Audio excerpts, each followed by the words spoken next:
அளித்தா பாகம் 7. அன்று சனிக்கிழமை. கீர்த்தியும் அவளது தந்தை லோகநாதனும் கோவிலுக்கு செல்வதற்காக தயாராகிக் கொண்டிருந்தனர். இன்று கீர்த்தியின் அம்மாவிற்கு நினைவு நாள். அதனால் கோவிலுக்கு செல்ல முடிவு செய்திருந்தனர். கோவிலுக்கு வந்து சேர்ந்த பின் கீர்த்தியின் மேல் ஒரு கைப்பட்டது. வேறு யாரும் இல்லை, நம் மலர்தான் வந்திருந்தாள். ஆம், அவளுக்கு தெரியும் கீர்த்தி இன்று மிகவும் கவலையாக இருப்பாள் என்று. அதனால்தான் மலர் தன் அப்பாவை அழைத்துக் கொண்டு கோவிலுக்கு வந்துவிட்டாள். இருவருக்கும் 20 வருட நட்பாயிற்றே. அவளை சமாதானம் செய்ய இவளும் வந்துவிட்டாள். மலரின் கைப்பட்டதுமே கீர்த்தியின் கண்கள் கலங்க ஆரம்பித்து விட்டது. பின்பு அவளும் அதை தடுக்காமல் சில நிமிடங்கள் அழட்டும் என விட்டுவிட்டாள். நால்வரும் திதி கொடுத்துவிட்டு கோவிலை சுற்றிவிட்டு மலரோ தனது அப்பாவை கீர்த்தியின் அப்பாவுடன் இருக்க சொல்லிவிட்டு அவளை அழைத்து கொண்டு தனது இல்லத்தை அடைந்தாள். அவளுக்கும் தெரியும் இப்பொழுது கீர்த்திக்கு தேவை மன ஆறுதல் என்று. அதனால்தான் அவளை இங்கே அழைத்து கொண்டு வந்தது. பின்பு சிவகாமியும் தேனுவும் செல்ல சண்டைகள் போட்டுக்கொண்டிருக்க அதை பார்த்த கீர்த்தியோ சற்றே சகஜமாகிவிட்டாள். பின்பு மலர், கீர்த்தி, தேனு மூவரும் சேர்ந்து அரட்டையில் இறங்கிவிட்டனர். இவ்வாறே இந்நாள் கழிய மாலையில் கீர்த்தியின் அப்பாவோ அவளை கூப்பிட வந்துவிட்டார். அந்த சமயத்தில்தான் ஒரு யுவன் மலர் வீட்டிற்குள் நுழைந்தான். அந்த யுவன் வேறு யாரும் அல்ல, மலர் கீர்த்தியின் பள்ளி வயது தோழியான ஜானுவின் கணவன். இப்பொழுது அவன் இங்கு வந்திருப்பதற்கான காரணம் ஜானுவின் வளைகாப்பிற்கு அழைப்பதற்குத்தான். அவனை பார்த்த அன்புவோ, "வாப்பா அரவிந்த், எப்படி பார்க்க? ஜானு எப்படி பார்க்கா? உட்காருப்பா" என்று சொல்லவும், "ஆ, நல்லா இருக்கேன் மாமா, அவளும் நல்லா இருக்கா" என்று சொல்லிவிட்டு கீர்த்தியின் அப்பாவையும் பார்த்து, "நீங்க எப்படி இருக்கீங்க மாமா?" என்று நலம் விசாரித்தான். ஆம், அன்புவையும் கீர்த்தியின் அப்பா லோகநாதனையும் அரவிந்த் மாமா என்றுதான் அழைப்பான். அரவிந்தை பார்த்து லோகநாதனோ, "அப்புறம் அரவிந்த், ஜானு எப்படி இருக்கா? செக்கப்பெல்லாம் ஒழுங்கா கூட்டிட்டு போறியா?" என்று கேட்கவும், "ஆ, சரியா கூட்டிட்டு போறேன் மாமா" என்று அரவிந்தும் பதில் கூறினான். இதை பார்த்த மலரோ, அதெல்லாம் கரெக்டா கூட்டிட்டு போயிருப்பாரு, இல்லாட்டி யார் அவகிட்ட அடி வாங்குறது என்று அவனை பார்த்து சிரிக்க ஆரம்பித்தாள். இதை கேட்ட கீர்த்தியோ, "இருக்காதா பின்ன, ஜானு அடி ஒன்னும் இடி மாதிரில இருக்கும்" என்று அவளும் சிரிக்க ஆரம்பித்தாள். இதை கேட்ட அரவிந்தோ, "தெய்வங்களே, என்ன ஆள விடுங்கம்மா, நான் பாவம்" என்று கூறினான். இதை கேட்ட அனைவருமே சட்டென சிரித்து விட்டனர். சிரிப்பலையில் நேரம் சென்று கொண்டிருக்க சிவகாமியோ, "ஹே, கொஞ்சம் அமைதியா இருங்களேண்டி, வந்தவங்களுக்கு காஃபி கொடுக்கணும்னு அக்கறை இருக்கா? கிண்டல் அடிச்சுட்டு இருக்காளுக" என்று சொல்லிக்கொண்டே காஃபியை அவர்களிடம் நீட்டினார். இங்கு அரவிந்தோ, "அட விடுங்க அத்த, அவங்கள திட்டாதீங்க. அப்புறம் எல்லாரும் ஒரே இடத்துல இருக்கிறது ரொம்ப நல்லதா போச்சு. வர செவ்வாய்க்கிழமை ஜானுவுக்கு வளகாப்பு வச்சிருக்கோம், எல்லாரும் கண்டிப்பா வந்துடணும்" என்று அனைவரையும் அழைத்தான். சிவகாமியோ, "கண்டிப்பா தம்பி, எல்லாரும் வந்துடுறோம்" என்று கூறினார். தேனுவோ, "அத்தா, சாப்பாடு மட்டும் கொஞ்சம் நல்லா செஞ்சு வச்சிடுங்க, நாங்க வந்து சிறப்பா செஞ்சிடுறோம்" என்று சொல்லி சிரிக்க ஆரம்பித்தாள். இதை கேட்ட அனைவரும் கூட அவளுடன் நகைக்க ஆரம்பித்து விட்டனர். இவ்வாறாக நேரமும் செல்ல அனைவரும் அவரவர் வீட்டிற்கு கிளம்பினர். அவர்கள் சென்றதும் அன்புவோ, "மலர், ஒரு நிமிஷமா" என்று கூப்பிட, மலரோ, "என்னப்பா" என்று கேட்டுக்கொண்டே அவர் அருகில் வந்தாள். "அது ஒண்ணுமில்லமா, ஜானுவோட வளகாப்புக்கு நீயும் கீர்த்தியும் லோகநாதன் அப்பா கூட போயிட்டு வந்துடுங்கம்மா" என்று கூறவும், "ஏப்பா, நீங்க வரலையா?" என்று மலரும் கேட்க, "இல்லடா, அன்னைக்கு நானும் அம்மாவும் ஊருக்கு போக வேண்டியது இருக்கு. ஊர்ல இருக்கிற இடத்த வாங்கினோம்ல, உனக்கு ஞாபகம் இருக்கா? ஆமாப்பா, வாங்கணும். அதுக்கு இப்ப என்னப்பா? அதான்டா, நாளைக்கு அந்த இடத்த பதிவு பண்ற இடத்துக்காரரு ரிஜிஸ்டர் ஆபீஸ்க்கு வர சொல்லியிருக்காருமா. ஏற்கனவே நம்ம எல்லாரும் சைன் போட்டாச்சு. இப்போ ரிஜிஸ்டர் பண்ணிட்டு அப்படியே பாட்டிய பார்த்துட்டு வரலான்னு போறோம்டா என்றார். ஓ, அப்ப சரிப்பா, நீங்க போயிட்டு வாங்க என்று மலரும் சொல்ல, சரிம்மா, தேனு ஸ்கூலுக்கு போகட்டும். நீ ஃபங்க்ஷன் முடிச்சதும் அப்பா கொஞ்சம் பணம் தர. டூருக்கு போறல்ல, உனக்கு தேவையான ட்ரெஸ் எல்லாம் வாங்கிக்கோ, சரியாடா என்று சொல்லவும், சரிப்பா, தேங்க்யூப்பா என்று மலரும் சொல்ல, சரிடா, சாப்பிட்டு தூங்கு என்று சொல்லிவிட்டு அன்புவும் கிளம்பி விட்டார். மறுநாள் காலை மலர் கீர்த்தியை அழைத்துக் கொண்டு ஜானுவிற்கு கிஃப்ட் வாங்கிவிட்டு ஒரு வழியாக வீடு திரும்பினாள். பின்பு எந்த ஒரு மாற்றமும் இன்றி அடுத்தடுத்த நாட்கள் கழிய வளைகாப்பிற்கான நாளும் வந்தது. காலை கதிரவன் தனது செந்நிற கதிர்களால் ஒளியை உலகிற்கு பரப்பிக் கொண்டிருந்தது. சிவகாமியும் அன்பும் விடியலிலேயே ஊருக்கு புறப்பட்டு விட்டார்கள். மலர் துயில் கலைந்து எழுந்து காலை வேலைகளை முடித்துவிட்டு தேனுவையும் பள்ளிக்கு கிளப்பி அனுப்பிவிட்டு கீர்த்திக்கு கால் செய்தாள். கீர்த்தியும் போனை அட்டன் செய்து, சொல்லு மலர், என்ன காலையிலே போன் பண்ணிட்ட, என்ன விஷயம் என்று கேட்கவும், மலரோ, அடியே, இன்னைக்கு ஜானுவுக்கு வளகாப்புடி, மறந்துட்டியா நீ? அட ஆமால்லடி. ஐயோ சாரி மலர். சரி, எப்ப போலாம்? இன்னும் பொறுமையா கேட்கலாம்ல நீ. கிளம்பி வாடி, உடனே எங்க வீட்டுக்கு வந்துடு, இங்கிருந்து போயிடலாம் நம்ப என்று சொல்லவும், அப்ப சரிடி, நான் உன் வீட்டுக்கே வந்துடுறேன் என்று கீர்த்தியும் சொல்ல, ஏ கீர்த்தி, அப்பா வரலையா என்று மலரும் கேட்க, இல்லடி, அவருக்கு ஆபீஸ்ல ஏதோ வேலை இருக்காமா, அதனால அவர் வரலடி, நம்ம சேர்ந்து போயிட்டு வந்துடலாம் என்று சொல்லவும், சரிடி, அப்போ நீ கிளம்பி வந்துடு. இங்கேயும் அப்பா அம்மா ஊருக்கு போயிருக்காங்க, சோ நம்ம தான் போகணும். மறுபடியும் தூங்கிறாதடி, ப்ளீஸ் வந்துடு என்று சொல்லவும், சரிடி மலரு, அழாத, வந்துடுறேன் என்று சொல்லிவிட்டு கால் கட் செய்யப்பட்டது. கீர்த்தி தயாராக சென்றாள். கிரீன் கலர் லெஹங்காவில் அழகாக ரெடியாகி மலர் வீட்டிற்குள் சென்றாள். மலர், மலர், என்ன பண்ணிட்டு இருக்க என்று கேட்டுக்கொண்டே, ஏ இருடி, கத்தாத, வந்துடுறேன், கிளம்பிட்ட என்று கூறிக்கொண்டே வந்தவளை இமைக்க மறந்து பார்த்து கொண்டிருந்தாள் அவளின் அன்பு தோழி கீர்த்தி. ஆம், சிவப்பு நிற லெஹங்காவில் தேவதை என வந்தவளை பார்த்து திருஷ்டி கழித்தாள் கீர்த்தி. ஆனா மலர், நான் ஒன்னு சொல்லட்டுமா? நீ இம்புட்டு அழகா இருக்க கூடாதுடி, சூப்பரா இருக்கடி இந்த ட்ரெஸ்ல என்று கீர்த்தியும் சொல்ல, ஹே, நீ மட்டும் என்னடி, எவ்வளவு அழகா இருக்க தெரியுமா, நீயும் அழகுதாண்டி என்று மலரும் திருஷ்டி கழித்தாள். இருவரும் பேசிக்கொண்டே பேருந்தில் ஏறி மாட்டுத்தாவணி என்று டிக்கெட் எடுத்து ஒரு இருக்கையை பார்த்து வசதியாக அமர்ந்து விட்டனர். மலரோ, ஏ கீர்த்தி, அப்பா ட்ரெஸ் எடுக்க காசு கொடுத்திருக்காருடி, நம்ம ஃபங்க்ஷன் முடிச்சிட்டு அப்படியே ட்ரெஸ் எடுத்துட்டு கிளம்பிடுவோம் என்று கூறவும், ஆமாண்டி, எங்க அப்பாவும் ட்ரெஸ் எடுக்க காசு கொடுத்திருக்காரு, சரி நம்ம 2 பேரும் சேர்ந்தே போய் எடுத்துடுவோம் என்று அவளும் கூறினாள். இறங்க வேண்டிய ஸ்டாப் வந்தது. இருவரும் இறங்கினர். ரோட் கிராஸ் செய்து அடுத்த பகுதிக்கு செல்ல வேண்டும். அதற்காக காத்திருந்தனர். அவர்களுடன் ஒரு வயதான பாட்டியும் இணைந்து கொண்டார். கண்ணுங்களா, என்னையும் அந்த பக்கம் விட்டுருங்கப்பா என்றார். பின் மூவரும் காத்திருக்க தொடங்கினர்.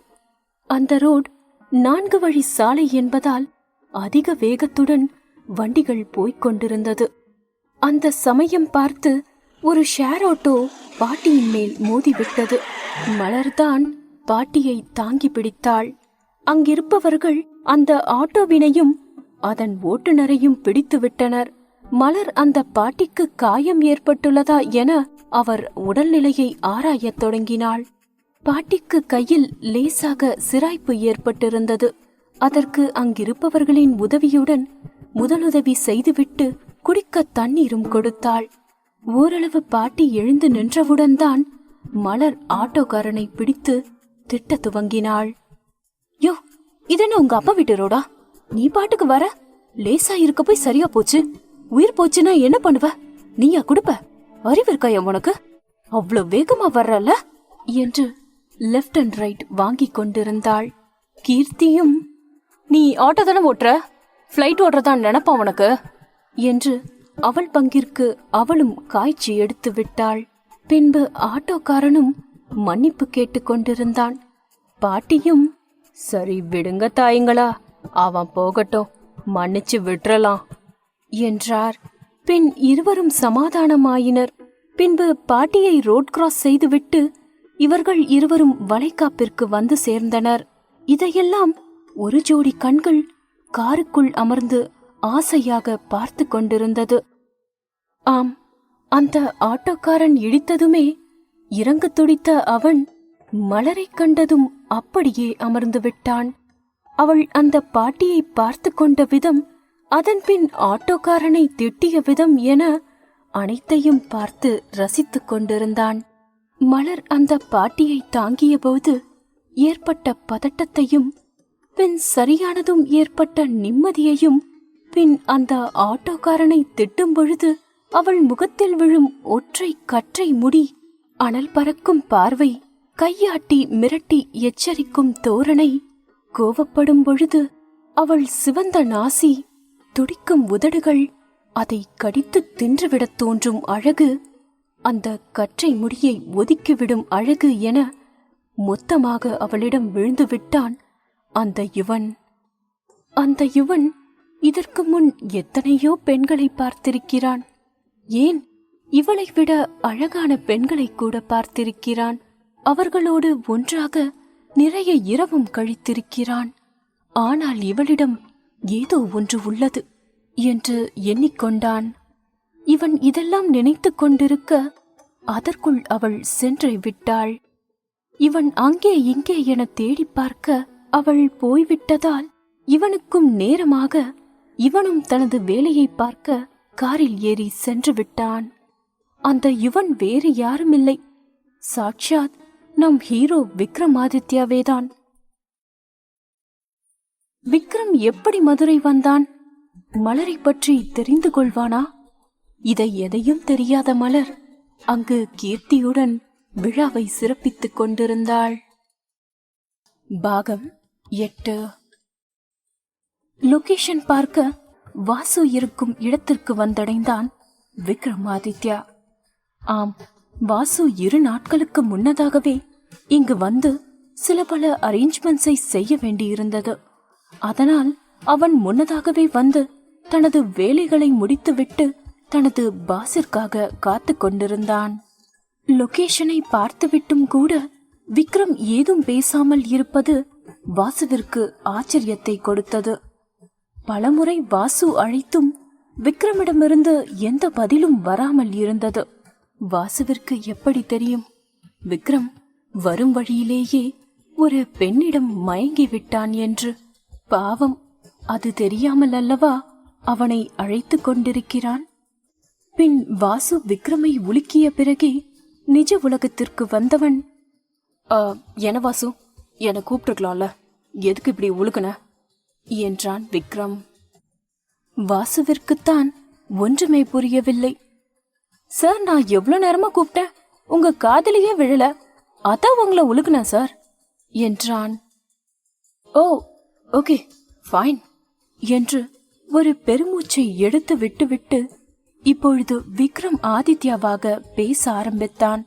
லொகேஷனை மீண்டும் பார்த்துவிட்டு, I like the location. Go through the other procedures and start the work immediately. I will leave now, Vasu. Bye. என்று வாசுவிடம் கூறிவிட்டு கிளம்பிவிட்டான் தனது பிரைவேட் ஜெட்டில். வாசுவிற்குத்தான் இன்று விக்ரம் புதிதாக தெரிந்தான். விக்ரம் ஒரு வேலையாக வந்தால் அதை முடித்துவிட்டுத்தான் அடுத்ததை பற்றி நினைப்பான். இன்று ஏனோ தெரியவில்லை, இவர் வித்தியாசமாக நடந்து கொள்கிறாரே என்று மனதிற்குள் நினைத்து கொண்டான். ஆம், விக்ரம் வெளிநாடு பயணங்கள் போன்றவற்றில் தனது பிரைவேட் ஜெட்டையே பயன்படுத்துவான். நேற்று இரவு வாசு கால் செய்து, சார் நாளைக்கு லொகேஷன் பார்க்க நம்ம போகணும் சார், மற்ற ஃபார்மாலிட்டிஸ்லாம் நான் இங்க முடிச்சு வச்சுட்டேன், நீங்க வந்து பார்த்துட்டா நல்லா இருக்கும் சார் என்றான்.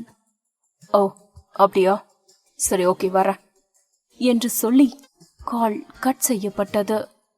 அதன் பிறகுதான் தனது பிரைவேட் ஜெட் பைலட் மைக்கேலிற்கு கால் செய்து, ஹலோ விக்ரம் யர், நாளைக்கு காலையில மதுரை போகணும், so you must come your at the right time, got it என்று சொல்லிவிட்டு போனை அணைத்தான். அவனும் காலை விக்ரமின் வீட்டிற்கு வந்து மொட்டை மாடியில் ஜெட்லாண்டிற்கு தேவையான அனைத்தையும் தயார் செய்து பின் இருவரும் மதுரையை நோக்கி பயணப்பட்டனர். இப்பொழுது விக்ரம் மீண்டும் ஜெட்டில் பயணப்பட்டு கொண்டிருக்கிறான் மும்பையை நோக்கி. ஜெட்டில் ஏறியதிலிருந்தே அவன் இல்லம் வரும் வரை அவன் ஒரு நிலையில் இல்லை. அவன் மனதை கலைத்த கள்ளியை பற்றி நினைத்து கொண்டிருக்கிறான். அவளிடம் ஏதோ ஒன்று உள்ளது என எண்ணினான்.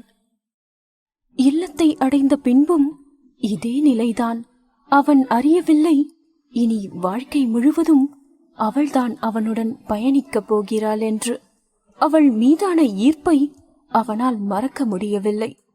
மாறாக அவளை மறுபடியும் எப்பொழுது பார்ப்போம் என்று எண்ணிக்கொண்டிருந்தான். அவனும் தனது கவனத்தை மாற்ற முயன்று அதில் தோற்றுத்தான் போனான்.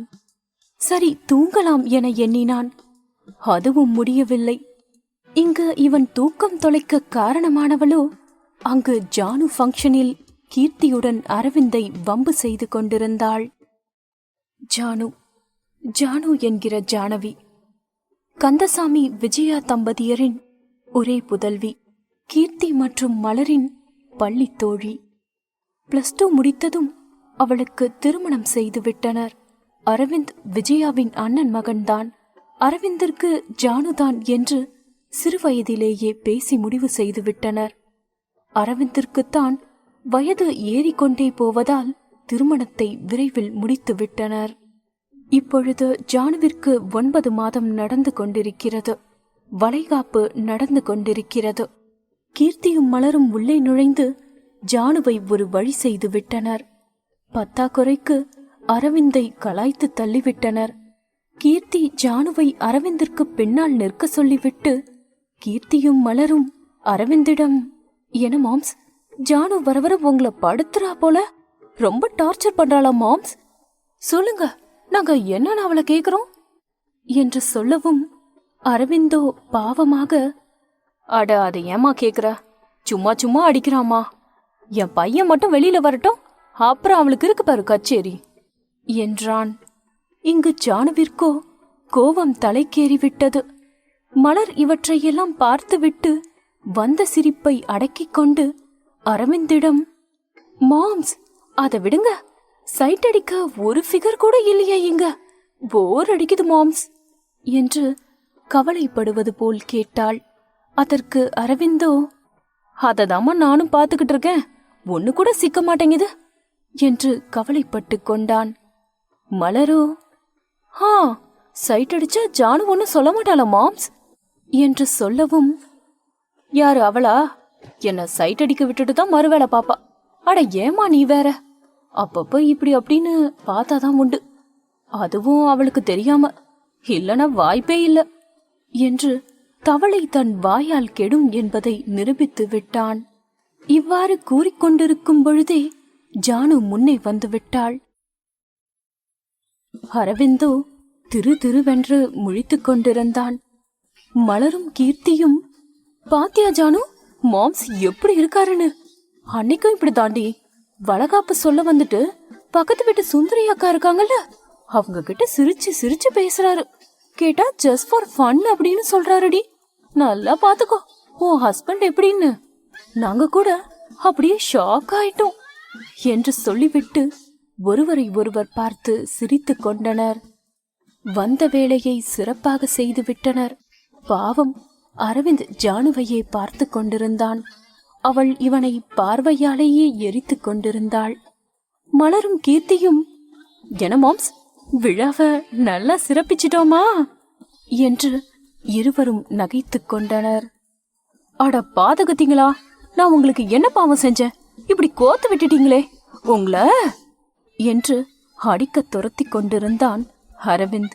இதை பார்த்த ஜானுவோ விழுந்து விழுந்து சிரித்து விட்டாள்.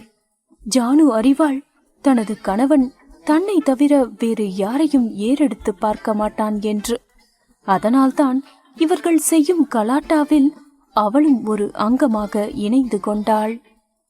இவ்வாறே கேலியும் கிண்டலுமாக அந்நாள் கழிய ஷாப்பிங் சென்று அவர்களுக்கு தேவையான பொருட்களை வாங்கிவிட்டு அவரவர் வீட்டை அடைந்தனர் கீர்த்தியும் மலரும். மலர் வீட்டிற்கு செல்ல அங்கே அவள் பெற்றோரும் வந்திருந்தனர். பின் நடந்த அனைத்தையும் கூறிவிட்டு இன்று நடந்ததை நினைத்து அப்படியே கண்ணயர்ந்தாள். மும்பை டூர் செல்லும் நாளும் வந்தது. மும்பை செல்லும் மலரை விக்ரம் மறுபடியும் சந்திக்க கூடுமா? இந்த டூர் பயணம் இவர்கள் வாழ்வில் என்ன செய்ய காத்திருக்கிறது? இதையெல்லாம் தொடர்ந்து தெரிந்து கொள்ள பாகம் 9. மலர், கீர்த்தி, விஜி மூவரும் அவரவர் பெற்றோருடன் வந்துவிட்டனர். ஆனால் பிரகதி மற்றும் சுஜிதா மட்டும் இன்னும் வராமல் இருக்க இவர்கள் மூவரும் அவர்கள் இருவரை வசைபாடத் தொடங்கினர். இங்கு இவ்வாறாக இருக்க புரொஃபசர் ருக்மணியோ சற்றே பயந்து கொண்டே பிரின்சிபாலிடம் சென்று, சார், உங்ககிட்ட ஒரு ரெக்வஸ்ட். 25 பொண்ணுங்க, அப்புறம் நாங்க 3 லேடி ஸ்டாஃப்ஸ் இருக்கோம். அவ்வளோ தூரம் போறதுனால துணைக்கு ஒரு மேல் ஸ்டாஃப் இருந்தா நல்லா இருக்கும். ஒரு மேல் ஸ்டாஃபை எங்களுக்காக அரேஞ்ச் பண்ணுங்களேன் சார் என்று கேட்கவும் பிரின்சிபாலோ, இங்க பாருங்கம்மா, மற்ற டிபார்ட்மெண்ட் ஸ்டூடெண்ட்ஸும் சிம்போசியம் போறாங்க, அவங்களுக்கும் ஸ்டாஃப்ஸ் வேணும்ல, நான் என்னமா பண்றது? ஸோ நீங்க போயிட்டு வாங்க. ஏதாச்சும் எமர்ஜென்சி அப்படின்னா இந்த விசிட்டிங் கார்டில் இருக்கிறவங்கள போய் பாருங்க, அவங்க உங்களுக்கு ஹெல்ப் பண்ணுவாங்க. போயிட்டு வாங்க என்று விசிட்டிங் கார்டை கொடுத்து அனுப்பினார். ருக்குவும் பேருந்திற்கு வந்து விட்டார். மற்ற 2 ஸ்டாஃப்களும் வந்து, எல்லாரும் வந்துட்டீங்களா? வந்துட்டீங்கன்னா பஸ்ல ஏறுங்க, நம்ம கிளம்பலாம் என்று அனைவரையும் அழைத்து கொண்டிருந்தார். சரி என்று மற்ற மாணவிகள் ஏறிக்கொண்டனர். ஆனால் இவர்கள் மூவர் மட்டும் அங்கேயே நின்றனர். ருக்கு மேமோ இவர்களை நோக்கி ஒரு முறை முறைத்துவிட்டு, ஏன் உங்க 3 பேருக்கும் வெத்தலை பாக்கு வச்சு அழைக்கணுமோ? வந்து வண்டியில ஏறுங்கடி, அங்கேயே நின்னுட்டு இருக்கீங்க என்று சொல்லவும் மூவரும் திரு திரு என முழிக்க ஆரம்பித்து விட்டனர். அதை கவனித்த ருக்கு மேமோ, ஓ, கூட்டத்துல 2 மிஸ் ஆகுது போல, எங்க அந்த 2ம் என்று கேட்கவும், மேம், அவங்க இன்னும் வரல மேம், வந்துகிட்டு இருக்காங்க மேம் என்றாள் விஜி. இதை கேட்ட கீர்த்தியோ உள்ளுக்குள், ஐயோ, சும்மாவே இந்த ருக்கு பேயாட்டம் போடும், இவளுங்க சலங்கைய வேற கட்டுறாளுகளே, இன்னைக்கு சங்குதான் என்று நினைத்து கொண்டாள். இப்படியே மூவரும் திரு திருவென்று பயந்து கொண்டே முழிக்க ருக்குவோ, என்னங்கடி திரு திருன்னு முழிச்சுக்கிட்டு இருக்கீங்க? கிளாஸ்ல உயிர் எடுக்கிறது பத்தாதுன்னு இங்கேயும் வந்து உயிர் எடுக்க ஆரம்பிச்சிட்டீங்களா? எங்க அவளுங்க 2 பேரும்? சீக்கிரம் வர்றதுக்கு என்ன கேடாமா என்று பொரியத் தொடங்கும் முன் மற்ற இருவரும் சற்றே வந்து விட்டனர். பின்னர் அவர்கள் காது ஜவ்வும் கிழியும் வரை ருக்கு கழுவி ஊற்ற இவர்களும் பேருந்தில் ஏறிக்கொண்டனர். எல்லோரும் அவரவர் பெற்றோர்களுக்கு டாட்டா காட்டிவிட்டு சீட்டில் மௌனமாக அமர்ந்தனர். பேருந்தும் கிளம்பியது. பின் ருக்மணி பேச ஆரம்பித்தார். Girls, listen here. நான் இப்ப சொல்றத நல்லா காது கொடுத்து கேட்டுக்கங்க. நம்ம இப்ப மும்பை போயிட்டு இருக்கோம். இங்க இருந்து மும்பை போகிறதுக்கு 24 hours ஆகும். சோ நாளைக்கு காலையில மும்பைல இருப்போம். அப்புறம் அங்க 2 நாள் இருந்துட்டு கிளம்பிடுவோம். அது வரைக்கும் எங்க பேச்சு கேட்டுட்டு ஒழுங்கா இருக்கணும். புரியுதா எல்லாருக்கும்? இங்க இடையில எவளாச்சும் ஏதாச்சும் பண்ண நினைச்சீங்க, அப்புறம் காலேஜ்ல டிசி கிழிஞ்சிடும். ஜாக்கிரதை. மத்தபடி நீங்க எவ்வளவு வேணா என்ஜாய் பண்ணலாம், நாங்க எதுவும் சொல்ல மாட்டோம். சரி, நல்லா என்ஜாய் பண்ணுங்க எல்லாரும் என்று சொல்லிவிட்டு சீட்டில் அமர்ந்து கொண்டார். இங்கு மூவரும் சேர்ந்து சுஜிதா பிரகதியை பீப் போடும் அளவிற்கு கழுவி ஊற்றிக் கொண்டிருந்தனர். மலரோ, உனக்கு சீக்கிரம் வர என்ன கேடு? அந்த மூதேவி கூட நீ வரன்னு சொன்னதுனால தானே நாங்க 3 பேரும் இங்க வந்தோம். அப்புறம் ஏண்டி வரல? ஏண்டி இப்படி திட்டு வாங்க வச்ச என்று திட்ட ஆரம்பித்தாள். இங்கு கீர்த்தியும் அவள் பங்கிற்கு, ஏடி நல்ல முழுங்க மட்டும் தெரியுதுல, பேசி தொலை நாய என்று அவளும் திட்ட, ஏய் கொஞ்சம் இருங்களேடி, இந்த கிழி கிழிச்சா நான் எப்படி சொல்லுவேன் என்று பிரகதியும் சொல்ல, விஜியோ இத மட்டும் வக்கனையா சொல்லு, அந்த சொர்ணாக்கா கிட்ட நாங்க எப்படி வாங்கி கட்டிக்கிட்டோம் தெரியுமா, எப்படி கழுவி ஊத்துனா தெரியுமா என்று சொல்லவும், மலரோ சரி விட்ரி, ஃபீல் பண்ணாத, நீ சொல்லுடி ஏண்டி லேட்டா வந்தீங்க என்று மலர் கேட்கவும், பிரகதியோ எல்லாம் இந்த பரதேசி நாயால தாண்டி, நான் இப்ப வீட்டுக்கு போனேனா இந்த அம்மா ஏதோ நாட்டை பிடிக்கிற கணக்கா நட்டுக்கிட்டு படுத்து தூங்கிட்டு இருக்காடி, ஏறி மிதிச்சேன் பாரு, அப்புறம் எழுந்து கிளம்புனா, ஒரு பஸ் எழுவும் வரல, கடைசியா ஒரு பஸ் வந்துச்சு, அதுல வந்து இறங்கணும் மச்சி என்று சொல்லவும், நால்வரும் சுஜிதாவை ஒரு வழியாக்கி விட்டனர். பின் டூர் களை கட்டியது. மலர், டிரைவர் அண்ணா கிட்ட கொஞ்சம் நல்ல குத்துப்பாட்டா போட சொல்லுடி என்று கீர்த்தி சொல்லவும், மலரோ டிரைவர் அண்ணா நல்ல குத்துப்பாட்டா போடுவீங்களாமா, இது எங்க கீர்த்தியோட ஆர்டர் என்று சொல்லி சிரிக்கவும், அனைவரும் கூவிவிட்டனர். கீர்த்தி தலையில் அடித்துக் கொண்டாள். இதுக்கு நானே சொல்லியிருக்கலாம் போல ச்சே என்று தன்னை தானே கடிந்து கொண்டாள். அனைவரும் சேர்ந்து ஆடிக்கொண்டு பேருந்தை அதிர விட்டுக் கொண்டிருந்தனர். இவ்வாறு செல்ல மதிய உணவிற்காக பேருந்து ஹோட்டலில் நிறுத்தப்பட்டது. அனைவருமே மீல்ஸ் ஆர்டர் செய்து உணவு உண்டனர். பின் அனைவரும் பேருந்தில் ஏறி உண்ட களிப்பு தீர ஒரு குட்டி தூக்கம் போட்டனர். சில மணி நேரங்களுக்கு பிறகு பின் மறுபடியும் பேருந்து நிறுத்தப்பட்டு அனைவரும் ஸ்நாக்ஸ் போன்றவற்றை உண்டுவிட்டு மறுபடியும் பேருந்து புறப்பட்டது. ஆட்டம் பாட்டம் என சென்றது. இரவு உணவிற்கு நிறுத்தப்பட்டு இரவு உணவையும் முடித்துவிட்டு ஆட்டம் பாட்டமாக இரவில் கண்ணயர்ந்தனர். மறுநாள் மும்பை மாநகரம். காலை கதிரவன் தன் செந்நிற ஒளியால் இந்த உலகிற்கு ஒளிபரப்பிக் கொண்டிருந்தது. அங்கிருக்கும் மக்கள் யாவரும் அவரவர் வேலையில் படு பிஸியாக இருக்க, இங்கு நமது நாயகியோ துயிலில் இருந்தாள். டிரைவர் ஒரு ஹோட்டலின் முன் பேருந்தை நிறுத்த, ருக்மணி தனது மாணவிகளை எழுப்பி பேருந்தில் இருந்து இறங்கி அனைவரும் ஹோட்டலை நோக்கி சென்றனர். அங்கே ஏற்கனவே ஹோட்டலில் ரூம் புக் செய்யப்பட்டிருந்தது ஆன்லைனில். அதனால் ஒரு ரூமிற்கு 2 பேர் என பிரித்துக்கொண்டு ஒரே தளத்தில் அனைவருக்கும் ரூம் இருந்தது. ருக்மணி மற்றும் மற்ற ஸ்டாஃப்களுக்கு மட்டும் மற்றொரு தளத்தில் ரூம் இருந்தது. எல்லோரும் தூங்கி ரெஸ்ட் எடுக்க, காலையில் 9 மணிக்கு ரெடியாகி வர வேண்டும் என்று சொல்லவும் அவரவர் அறைக்கு சென்று விட்டனர். இங்கு கீர்த்தி மலர் ஒரு அறையிலும், சுஜிதா பிரகதி ஒரு அறையிலும், விஜி மற்றொரு கிளாஸ்மேட் கீதாவின் அறையிலும் தங்கிக் கொண்டனர். அவரவர் அறைக்கு சென்றதும் விட்ட தூக்கத்தை தொடர்ந்தனர். பின் மலர் எழுந்து கீர்த்தியை எழுப்பிவிட்டு குளிக்க சென்று விட்டாள். குளித்து முடித்துவிட்டு வந்து பார்த்தால் கீர்த்தி மரண தூக்கம். மலர் கீர்த்தியை விட்ட மிதியில் அவள் எழுந்து போய் கிளம்ப போய்விட்டாள். பிறகு இருவரும் காஃபி அருந்திவிட்டு கீழே சென்றனர். மற்ற மாணவிகளும் வர விஜி மட்டும் ஏதோ போல் இருந்தாள். என்ன என்று கேட்டால் அவளிடம் பதில் இல்லை. பின் கீதாவிடம் கேட்டாள், அதை ஏன் கேக்குற? நான் இவளை எழுப்பி தாண்டி விட்டேன், அதுக்கு என் கைய கடிச்சு வச்சுட்டா. இங்க பாரு மலரு, எப்படி வீங்கி இருக்குன்னு, வலிக்குதுடி. நான் மேடம் கிட்ட சொல்லி வேற ரூம் மாத்திக்கிட்டேன்டி, இவளை நீங்க உங்க கூடவே வச்சுக்கோங்க, ஆள விடுங்க சாமி என்று சொல்லவும் விஜியும் திரு திருவென்று முழித்துக் கொண்டிருந்தாள். இதை கேட்ட சுஜிதாவோ, ஏண்டி பண்ணாடா, உனக்கு திங்க எதுவுமே கிடைக்கலையா? அவ கைய கடிச்சு வச்சிருக்க. அது ஒண்ணும் இல்லடி, நான் தூங்கும் போது டிஸ்டர்ப் பண்ணா எனக்கு பிடிக்காதுன்னு உங்களுக்கு எல்லாம் தெரியும்ல. நான் அவகிட்ட சொல்லிட்டு தான் படுத்தேன். எவ்வளவு தைரியம் இருந்தா என்ன எழுப்பவா அவ? இனி வாழ்க்கையில அவ வருங்கால புருஷனை கூட அவ எழுப்ப கூடாது. அதனாலதான் அப்படி கடிச்சு வச்சுட்டேன். எப்படி என்று கேட்கவும், ஆமா, அப்படியே புடுங்கி தள்ளிட்ட. மேய்க்கிறது எருமை, இதுல என்ன பெருமை உனக்கு என்று அங்கலாய்த்தாள் கீர்த்தி. அடியே குரங்கு, பசிச்சா ஏதாச்சும் திங்க வேண்டியது தானே, அவ கைய போய் கடிச்சு வச்சிருக்க. அவங்க அப்பா போலீஸ் தெரியும்ல, மூதேவி. அவங்க அப்பா கிட்ட போய் சொன்னா என்ன நடக்கும்னு தெரியுமா?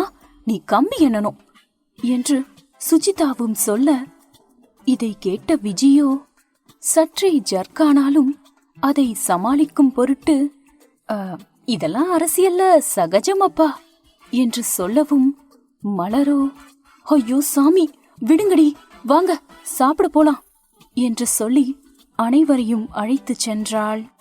அனைவரும் ஒரு வழியாக சாப்பிட்டு முடித்துவிட்டு மீண்டும் பேருந்தில் ஏறி ஊர் சுற்ற கிளம்பிவிட்டனர். மும்பை மாநகரம் கனவுகளின் நகரமாகவும் நாகரிகத்தின் சின்னமாகவும் பாலிவுட்டின் இல்லமாகவும் அனைவராலும் பிரபலமாக அறியப்படுகிறது. சுருக்கமாக சொல்ல வேண்டும் என்றால், உலக மக்கள் அமெரிக்காவை கண்டு கனவு காண்பதைப் போல இந்திய மக்கள் மும்பைக்காக கனவு காண்கிறார்கள். மும்பையின் ஜனக்கூட்டமும் பல்வேறு இடங்களும் பல வகைப்பட்ட வழிபாடுகளும் எண்ணற்ற உணவு வகைகளும் அதன் வெவ்வேறு நிறங்களை பளிச்சென எடுத்து காட்டுகிறது. இதன் காரணமாக மும்பை நகரம் இந்தியாவில் தனித்துவம் மிக்க சுற்றுலா தலமாக விளங்கி வருகிறது. பல்வேறு நற்கூற்றுகளின் கலவை மும்பை உங்களுக்கு யாவற்றையும் தர காத்திருக்கிறது. நீங்கள் இங்கு ஷாப்பிங் செல்லலாம், உணவு வகைகளை ருசிக்கலாம், நள்ளிரவு கலாசாரத்தில் உங்களை ஐக்கியப்படுத்திக் கொள்ளலாம். இவ்வாறாக இங்கு எத்தனையோ அம்சங்கள் இருக்கின்றன. இந்நகரத்தில் ஃபேஷன் ஸ்ட்ரீட் மற்றும் பாந்திராவில் உள்ள லிங்கிங் ரோட் இரண்டுமே மிகவும் புகழ்பெற்ற தெருவோர ஷாப்பிங் பகுதிகள். அதோடு இல்லாமல் அந்தி நெருங்கும் வேளையில் கடற்கரைக்கு சென்று சாண்ட்விச், குல்ஃபி, ஃபலூடா, பானிபூரி, மகாராஷ்டிர வடாபாவ் போன்ற தின்பண்டங்களையும் சுவைக்கலாம். மும்பையில் உள்ள ஜூஹு பீச், சௌபாத்தி பீச் மற்றும் கோரை பீச், இந்த மூன்றும் அங்கு பிரசித்தி பெற்ற கடற்கரைகள். இதில் குறிப்பாக கோரை பீச் மிகவும் அழகாக இருக்கும். அது முக்கியமாக காதலர்களுக்கும் தனிமை விரும்பிகளுக்கும் ஏற்ற இடமாக இருக்கும். அங்குதான் இப்பொழுது நம் வானரப்படைகள் செல்ஃபி எடுத்துக்கொண்டும் அரட்டை அடித்துக் கொண்டும் அங்கிருப்பவர்களை கலாய்த்துக் கொண்டும் தங்கள் நேரத்தை செலவிட்டுக் கொண்டிருக்கின்றனர். பின் அங்கிருந்து கிளம்பி இந்தியாவின் முக்கிய சுற்றுலா தலங்களில் ஒன்றான குயின்ஸ் நெக்லஸ் என்று அழைக்கப்படும் மெரின் டிரைவ் பகுதிகளிலும் இதர தெற்கு மும்பை பகுதிகளிலும் டபுள் டக்கர் பெஸ்ட் பேருந்துகள் இயக்கப்படுகின்றன. இவை யாவும் வேண்டாம் என்று சிறிய சாகசத்தை அனுபவிக்க விரும்பும் பயணிகள் மும்பையின் வேகமான போக்குவரத்தான லோக்கல் ரயிலில் பயணம் செய்து மும்பையை சுற்றி பார்க்கலாம். இந்த ரயில்கள் மும்பையின் சர்ச்கேட் நிலையத்திலிருந்தும் வீடி நிலையத்திலிருந்தும் புறப்படுகின்றன. இவர்களும் அதையே ஃபாலோ செய்து ருக்குவின் பிபியை ஏற்றிக் கொண்டிருந்தனர். இதற்குள் மதியமாகிவிட்டன. பின் அங்கிருக்கும் ஹோட்டலில் உணவை முடித்துவிட்டு அடுத்த இடம் சென்றனர். மால்களும் மந்திர்களும். மும்பை மாநகரில் மால் கலாச்சாரம் படர ஆரம்பித்து 10 வருடங்கள் கடந்து விட்டன. அதோடு இல்லாமல் இந்தியாவின் மிகவும் ஆடம்பரமான மால்கள் மும்பையில்தான் செயல்பட்டு வருகின்றன. அதிலும் சமீபத்தில் பீனிக்ஸ் பகுதியில் திறக்கப்பட்ட பலேடியம் மாலில் குக்கி, வெர்ச்சேஸ், பர்பரிஸ் போன்ற இளைஞர்களின் மனம் கவர்ந்த பிராண்டுகள் எக்கச்சக்க வகைகளில் கிடைக்கின்றன. அதோடு இல்லாமல் பலேடியம் மாலில் கலிபோர்னியா பீஸா உள்ளிட்ட உயரிய உணவகங்கள் ஏராளமாக இருக்கின்றன. மும்பையின் ஆன்மீக முகமும் பயணிகளின் மனதை கவரும் அம்சங்களில் ஒன்று.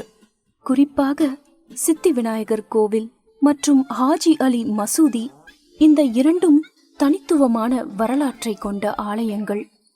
இந்த 2 ஆலயங்களும் அருகருகே இருப்பதோடு இல்லாமல் இவைகளின் கட்டிடக்கலையும் மிகவும் சிறப்பு வாய்ந்த ஒன்று.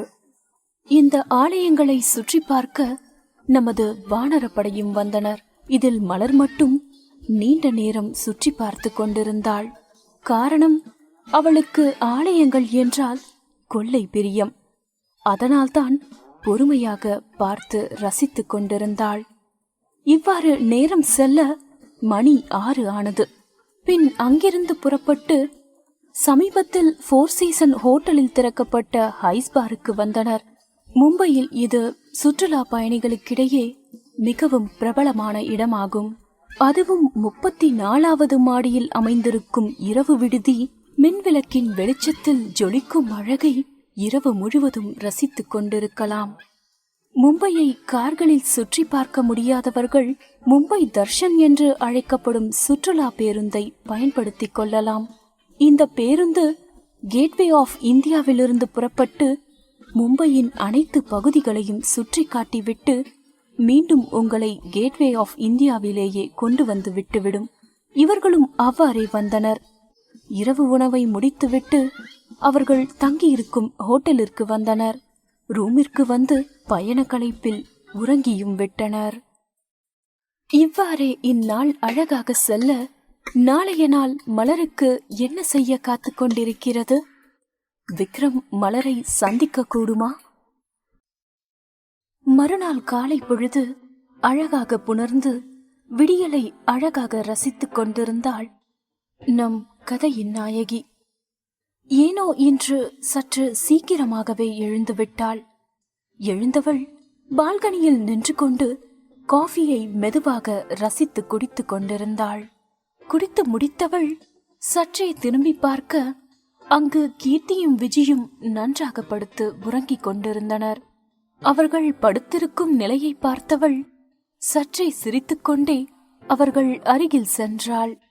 கீர்த்தியின் தலைமாட்டின் கழுத்தில் விஜயின் கால்கள் சுற்றப்பட்டிருக்க கீர்த்தியின் காலை தலையணை என நினைத்து கொண்டு இறுக்கி கட்டிப்பிடித்து உறங்கிக் கொண்டிருந்தாள் விஜி. மலரோ அவர்களை எழுப்ப முயற்சித்தாள். ஆனால் அவர்கள் இருவரும் தான் எழுந்த பாடில்லையே. அருகில் இருக்கும் ஜக்கில் இருக்கும் நீரை எடுத்து அவர்கள் இருவர் மீதும் ஊற்றிவிட்டாள். விழுந்தடித்துக் கொண்டு எழுந்தார்கள் இருவரும். கீர்த்தியோ, உனக்கு என்னடி கேடு வந்தது? எதுக்கடி தண்ணி ஊத்தன? குரங்கு, நீ எல்லாம் நல்லா இருப்பியா என்று பொரிய ஆரம்பித்தாள். அதற்குள் விஜயோ மலரை துரத்தி கொண்டிருந்தாள். சனியனே, நானே இப்பதான் என் ஆளோட டூயட் பாடிட்டு இருந்தேன், அத வந்து கெடுத்துட்டியடி நாய, உனக்கு என்ன பண்றன்னு பாரு என்று அவளை துரத்தி கொண்டு அடிக்க சென்றாள். இதை கேட்ட கீர்த்தியோ, ஏ அதேவண்டி எனக்கு தெரியாம உனக்கு ஒரு ஆளு என்று கேட்கவும், இதை கேட்ட விஜயோ, ஹே அதை ஏண்டி கேக்குற? அதான் நம்ம ஆக்டர் சூர்யா தான், அவர் கூட தான் டூயட் ஆடிட்டு இருந்தேன், அத கெடுத்துட்டாடி. நேர்ல தான் ஒருத்தனும் ப்ரொபோஸ் பண்ண மாட்டானுங்க, அட்லீஸ்ட் கனவுலையாச்சும் டூயட் பாடலான்னு பார்த்தா எங்க அதுல ஒரு லாரி மண்ணள்ளி கொட்டிட்டாடி இவ. சனியனே, உன்னை விடமாட்டேன்டி இன்னைக்கு என்று மலரை பிடித்து அடித்துக் கொண்டே வசை பாடிக்கொண்டிருந்தாள் விஜி. பின் அவரவர் ரெடியாகி ரிசப்ஷன் வந்தடைந்தனர். அவர்கள் பின் மற்றவர்களும் வர காலை உணவை முடித்துக்கொண்டு அந்த நாள்படி அவர்கள் கல்லூரி சீனியர் மாணவியின் ஃபேஷன் ஷோவிற்கு சென்றனர். இவர்கள் இப்படி இருக்க அங்கு நம் நாயகனோ தன் நண்பனின் உயிரை எடுத்துக் கொண்டிருந்தான். காலையில் இருந்து அஜய் விக்ரமை எழுப்பிக் கொண்டிருக்கிறான். ஆனால் அவனோ எழுந்தபாடில்லை. எப்படி எழுவான்? விடிய விடிய மலரை நினைத்து விடியற்காலையில் தான் உறங்கினான். இதை அறியாத அஜயோ அவன் தொண்டை தண்ணி வற்ற கத்திக் கொண்டிருக்கிறான். டே நாய, இப்ப நீ எந்திரிக்கல, நான் இங்க இருந்து போயிடுவேண்டா. பிளீஸ்டா எந்திரியேண்டா, உனக்கு இன்னைக்கு இன்வெஸ்டர்ஸ் மீட்டிங் இருக்குடா என்றான். டே, எதுக்குடா அப்படி காதுல வந்து கத்திக்கிட்டே இருக்க? இரு, கிளம்புற என்று சொல்லிக்கொண்டே ரெஃப்ரெஷ்ஷாக சென்று விட்டான். வர வர இவன் போக்கே சரியில்லை, இருக்கட்டும் பாத்துக்கிறேன் என்று அஜய் புலம்பிக் கொண்டிருந்தான். விக்ரம் ரெடியாகி வரவும் இருவரும் மீட்டிங்கிற்கு சென்றனர். செல்லும் போதே அஜய் விக்ரமிடம், டே விக்ரம், நம்ம ஊருக்கு ஒதுக்குப்புறமா இருக்கிற அந்த ஐஸ் ஃபேக்டரிக்கு போயிட்டு வாடா, அங்கிருந்து சரியா ப்ராஃபிட்டே வர்றதில்ல, என்னன்னு கவனிடா என்று சொல்லவும், சரிடா நான் ஈவினிங் போய் பார்க்கறேன் என்று கூறிவிட்டு மீட்டிங் ஹாலிற்குள் சென்று விட்டான். இங்கு நமது வானர படைகளோ ஃபேஷன் ஷோவிற்கு வந்திருந்தனர். அங்கு டிசைனர்கள் வடிவமைத்த ஆடைகளையும் அதன் நுணுக்கங்களையும் கேட்டு அதை பற்றி ஆராய்ந்து கொண்டிருந்தனர். இவ்வாறாக செல்ல அவர்கள் சீனியர் மாணவியின் டிசைன்களை பார்த்து வாயை பிளந்தனர். அவ்வளவு நேர்த்தியாக இருந்தது அவளது டிசைன்ஸ். இவ்வாறாக அந்நாள் கழிய எல்லோரும் ஹோட்டல் வந்து இரவு ஊருக்கு கிளம்புவதற்கு முன் சிறிது பர்ச்சேஸ் செய்ய வேண்டியிருந்தது. அதனால் பேக்கிங் முடித்துவிட்டு சிறிது பொருட்கள் வாங்க ஷாப்பிங் சென்று பின் இரவு உணவையும் முடித்துக்கொண்டு ஊருக்கு செல்ல பஸ்ஸில் போய் அமர்ந்து கொண்டனர். இரவு நேர பயணம் என்பதால் பொதுவாக எல்லோரும் இரவு உடையில் இருந்தனர். பயணம் ஆரம்பமானது. சில மணி நேரங்களுக்கு பிறகு 2 பெண்களை துரத்தி கொண்டு வந்தது 4 அடங்கிய ஒரு கும்பல். பெண்கள் இருவரும் பயத்தில் அலறியடித்து ஓடிக்கொண்டிருந்தனர். அதில் ஒருவளுக்கு மூச்சு வாங்கி கண்ணை கட்டிக்கொண்டு வர அவள் வேகம் சற்றே குறைந்தது.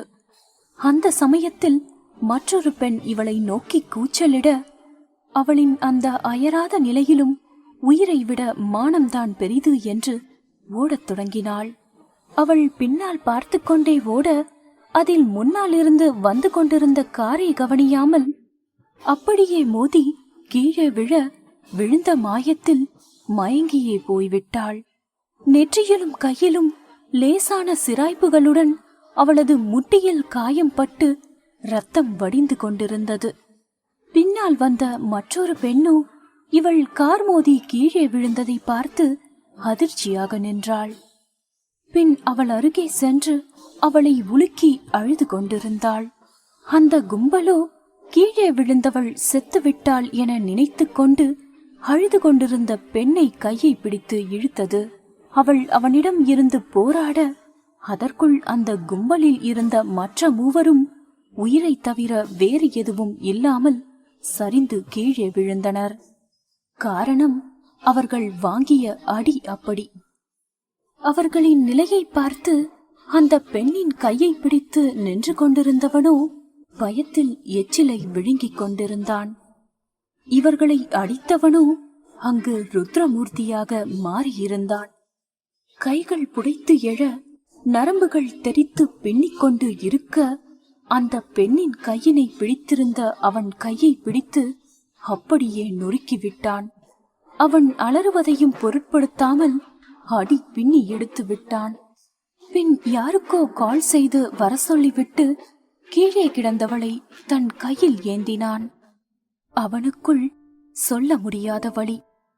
மற்றொரு பெண்ணோ அவனை பார்த்து, சார் சார், அவளை விட்டுருங்க சார், அவளை எதுவும் பண்ணிடாதீங்க சார், பிளீஸ் சார் என்று அவனை பார்த்து கெஞ்சவும், அவன் திரும்பி பார்த்த பார்வையில் எதை கண்டாலோ எதுவும் பேசாமல் மௌனமாக அவனுடனே நடக்க ஆரம்பித்து விட்டாள்.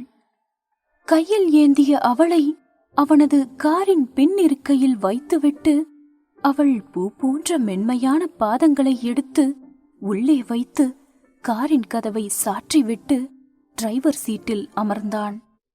மற்றொரு பெண்ணோ பின் சீட்டில் அமர்ந்து கொண்டு மயங்கி இருந்த பெண்ணின் தலையை எடுத்து அவள் மடியில் வைத்து கண்ணீர் சிந்திக் கொண்டிருந்தாள். மெல்ல கார் நகர்ந்தது. 10 நிமிட பயணத்திற்கு பின் ஒரு வில்லாவில் கார் நுழைந்தது.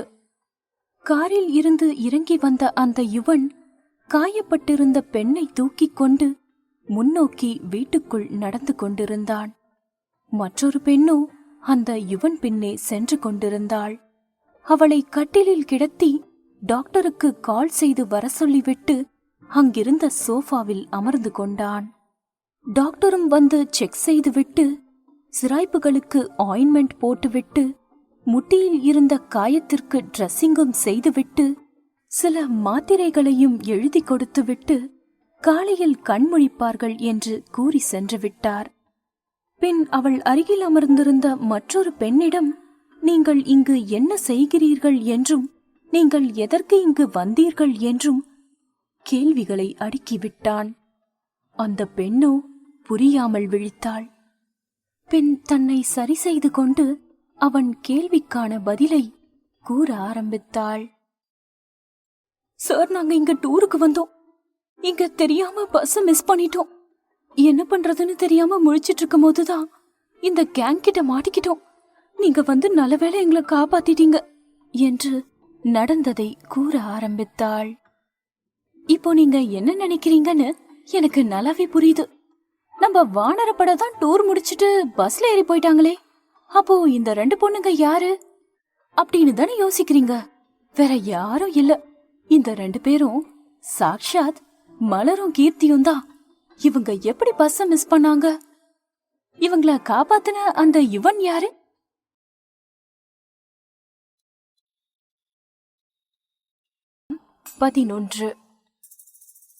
நீங்கள் நினைப்பது சரிதான். இவர்கள் இருவரையும் காப்பாற்றிய அந்த யுவன் நம் ஹீரோ விக்ரமாதித்யா தான். கீர்த்தி நடந்தவற்றை விக்ரமிடம் கூற ஆரம்பித்தாள். சார், நாங்க இங்க டூருக்கு வந்தோம். 2 நாள் டூர் முடிஞ்சு இன்னைக்குதான் ஊருக்கு கிளம்பணும். பஸ்ல போயிட்டே இருந்தோம். பஸ் பெட்ரோல் போட நின்னுச்சு. அப்பதான் என்று படுத்திருந்த மலரை காண்பித்து மேலும் நடந்தவற்றை விவரிக்க ஆரம்பித்தாள். சில மணி நேரங்களுக்கு முன்பு மலர் நன்றாக உறங்கிக் கொண்டிருந்த நேரம் லேசாக வயிற்று வலி உண்டாக ஆரம்பித்தது. பின் தண்ணீரை குடித்துக் கொண்டு தூங்க முயற்சி செய்து கொண்டிருந்தாள். அடிவயிறு சுல்லென்று வலிக்க ஆரம்பிக்க அப்பொழுதுதான் உணர்ந்தாள் மாதாந்திர நாள் என்று. ஐயோ, எப்படி மறந்த இத? கடவுளே, இப்ப நான் என்ன பண்றது என்று யோசித்துக் கொண்டே இருக்க திடீரென பெட்ரோல் பங்கில் பேருந்து நிறுத்தப்பட்டது. அதற்குள் கீர்த்தியை எழுப்பிவிடலாம் என்று அவளை எழுப்ப ஆரம்பித்தாள். அவளோ ஐயோ பேய் பேய் என்று கூச்சலிட ஆரம்பித்தாள். சனியனே, நான் தான், கத்தாத என்று மலர் கூறவும் கீர்த்தியோ ஏய் எதுக்கடி இப்ப என்ன எழுப்புன என்று கேட்கவும், ஹே மூதேவி, எனக்கு வயிறு பயங்கரமா வலிக்குதுடி என்று சொல்லவும், நீ நல்ல ஆட்டம் போட்டுட்டு அப்பயே எனக்கு தெரியும் இப்படிதான் ஏதாவது உயிரை வாங்குவேன்னு, இப்ப என்னடி பண்றது என்று கீர்த்தியும் சொல்ல, அட கூறுக்கட்ட குக்கரே, பஸ் பெட்ரோல் போட நிக்குது, நீ வா என் கூட, நான் ரெஸ்ட் ரூம் போகணும், நீ துணைக்கு வந்து தொலையண்டி என்று அவளும் சொல்ல, உன்னோட எனக்கு உயிர் போகுதுடி, சரி வந்து தொலைற, இறங்கு என்று இருவரும் சேர்ந்து ரெஸ்ட் ரூமுக்கு சென்றனர். இவர்கள் சென்றிருந்த ரெஸ்ட் ரூம் பேருந்து நிற்கும் இடத்திலிருந்து மறைவாக உள்ளதால் இவர்கள் இறங்கியதை யாரும் கவனிக்கவில்லை. ரெஸ்ட் ரூம் சென்று திரும்பி வந்து பார்த்தால் இருவரும் அதிர்ந்து விட்டனர். காரணம், பஸ் அங்கு இல்லை. சுற்றி பார்த்து விட்டனர். பலன் என்னவோ 0 அங்கு பெட்ரோல் போட்டுக் கொண்டிருந்த பையனிடம் கேட்டார்கள். அவனோ பஸ் சென்று விட்டதாக கூறினான். இருவருக்குள்ளும் பயம் பிடித்துக் கொள்ள ஆரம்பித்து விட்டது. அப்பொழுது கீர்த்தி, மலர், அங்க பாருடி, ஒரு ஆபீஸ் மாதிரி தெரியுதுல்ல, அங்க போய் நம்ம ருக்குவுக்கு கால் பண்ணி பாப்போம், சீக்கிரம் வாடி என்று இருவரும் ஆபீஸ் நோக்கி செல்ல, அங்கு 30 வயது தக்க ஒருவன் இருந்தான். அவனுக்கு இவர்கள் கூற வருவது புரியாமல் இருவரையும் மேலிருந்து கீழாக ஆராயத் தொடங்கினான். மலர் டெலிபோனை பார்த்து செய்கையிலேயே சொல்லவும் அவனும் மண்டையை ஆட்டி அங்கிருக்கும் அவனது ஆட்களுக்கு செய்கை செய்தான். அவர்களும் இவன் செய்கைப்படி ஆபீஸை பூட்டிவிட்டனர்.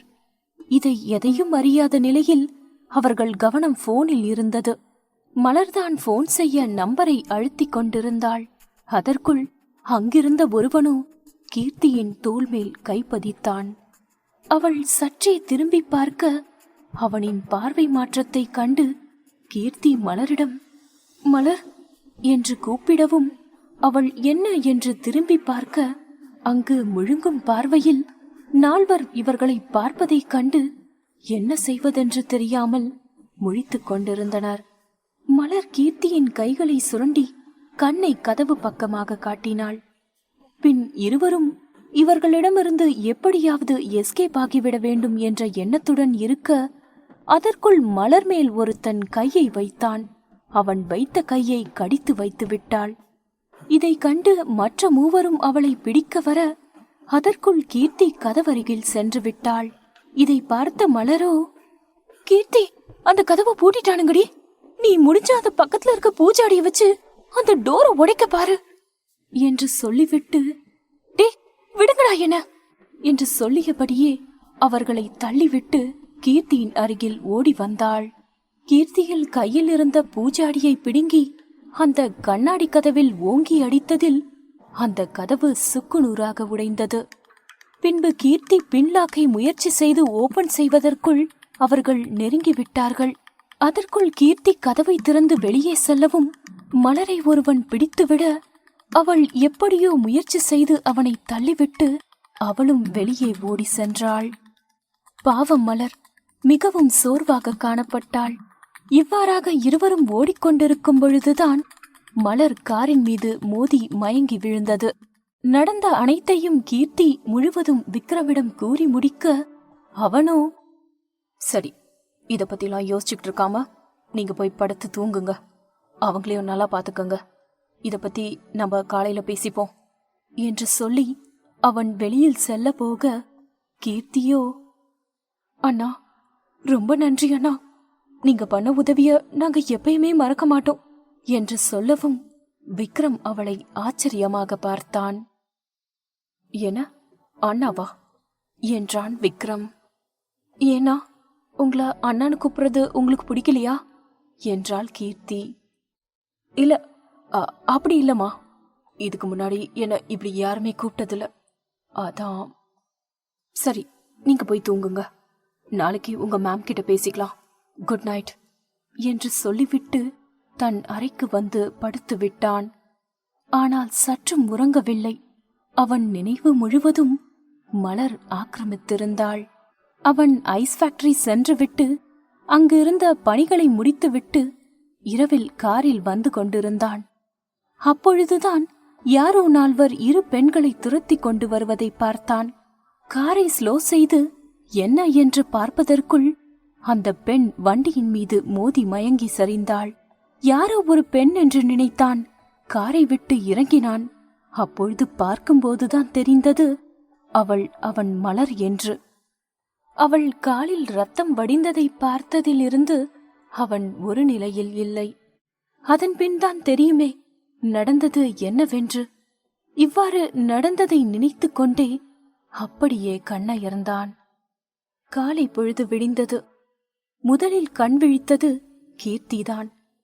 முடித்து பார்த்து முதலில் ஒன்றும் புலப்படவில்லை என்றாலும் பின் நிதானமாக நேற்று நடந்தது ஞாபகம் வரவும் திரும்பி மலரை பார்த்தாள். அவள் மருந்தின் வீரியத்தால் நன்றாக உறங்கிக் கொண்டிருந்தாள்.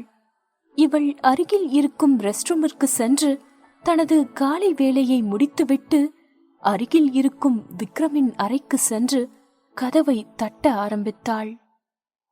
அவனும் சத்தத்தில் கண் திறந்து பார்த்துவிட்டு மீண்டும் படுத்து கொண்டான். ஏனோ நேற்று நடந்தது சற்றே நினைவில் வர வேகமாக எழுந்து கதவை திறந்தான்.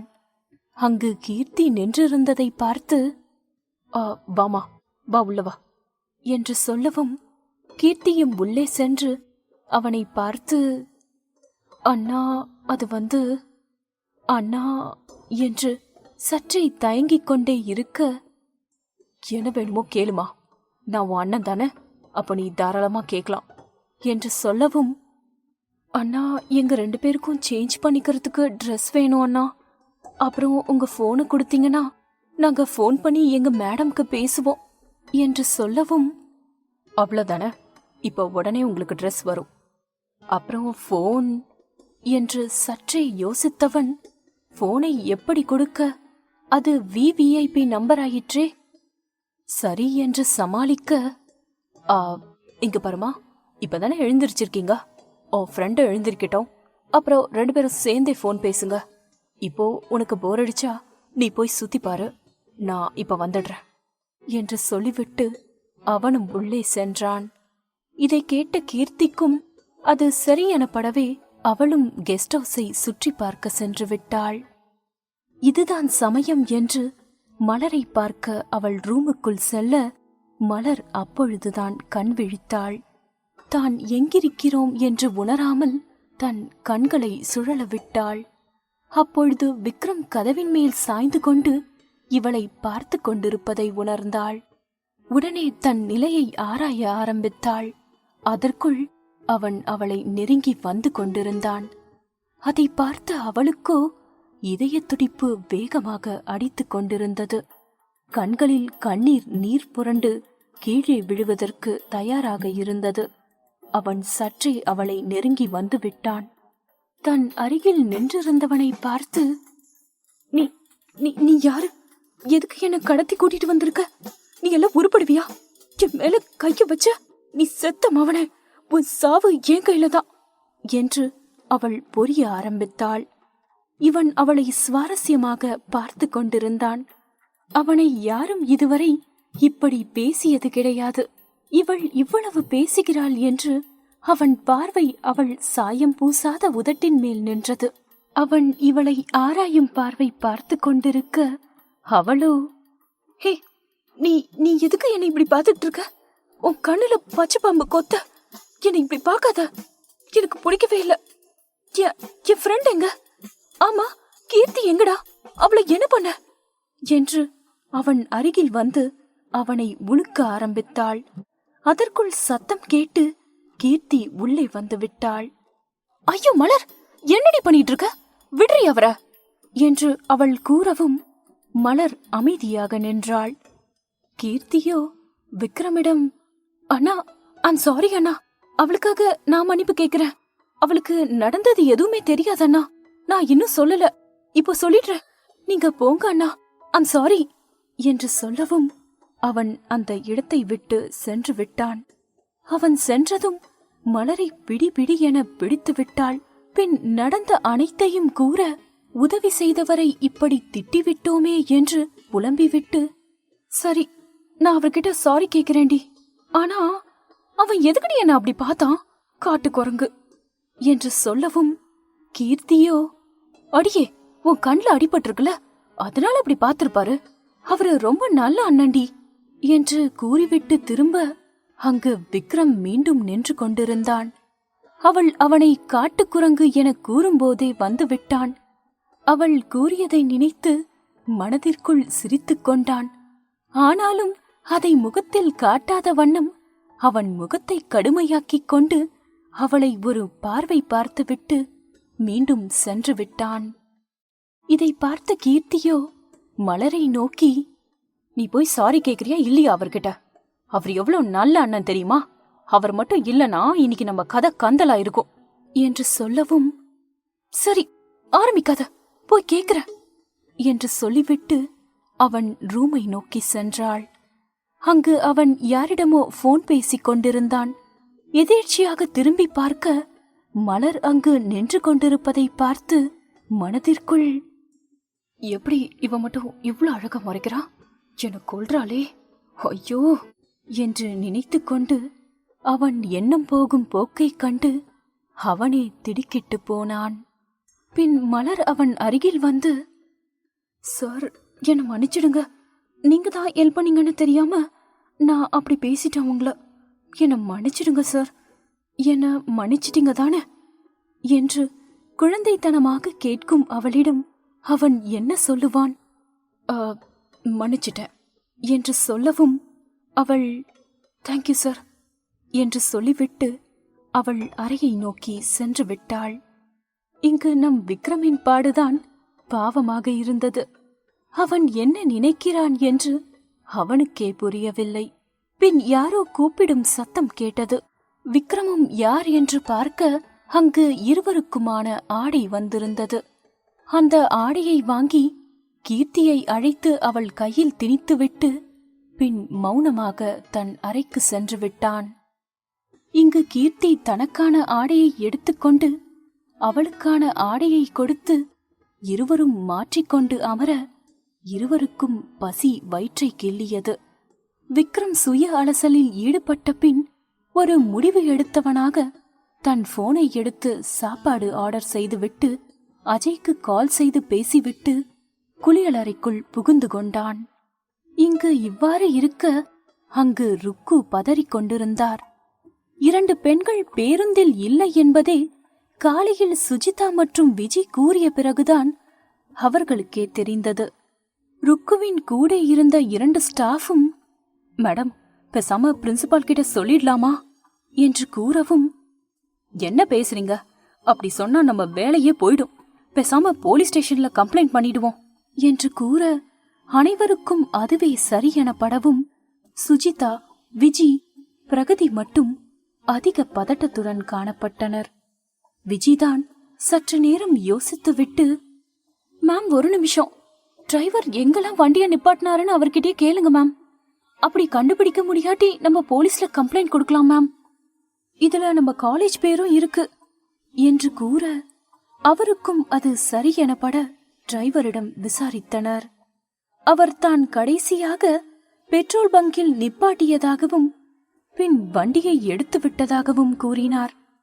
பின் அங்கு செல்ல முடிவெடுக்கப்பட்டது. பேருந்து புறப்பட்டது.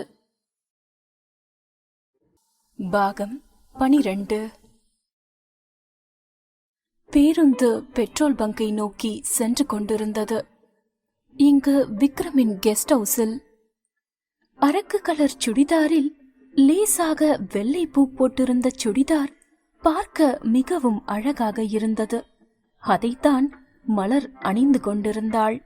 தலைக்கு குளித்ததினால் அவள் கூந்தலில் நீர் சொட்டு சொட்டாக விழுந்து கொண்டிருந்தது.